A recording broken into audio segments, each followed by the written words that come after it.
parents that there's something wrong with someone like me. Well, first of all, I want to ask you how important was for you to play this role, being you a transgender actress. I mean, it was important in the sense that Lana wanted someone who was trans to portray Nomi because Nomi is trans and Lana is trans, and she wrote the part from a very personal perspective.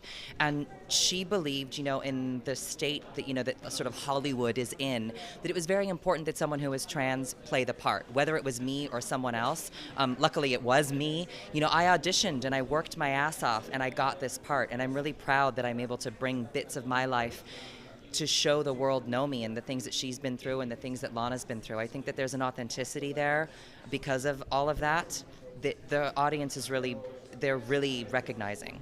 Yes, the series has lots of explicit sex, and some people say that there is a little morbid there, not from you, from the audience, to see that series because of that. What do you think about it?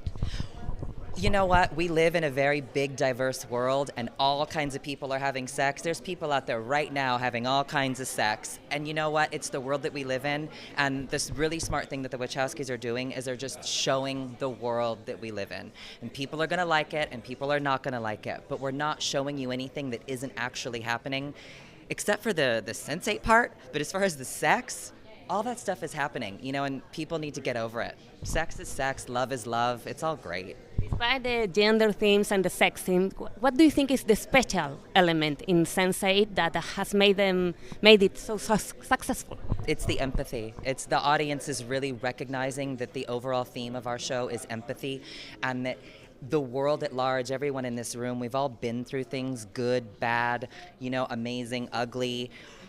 We're all the same. We've all experienced these feelings, and we can learn from that and grow as a community, as a world.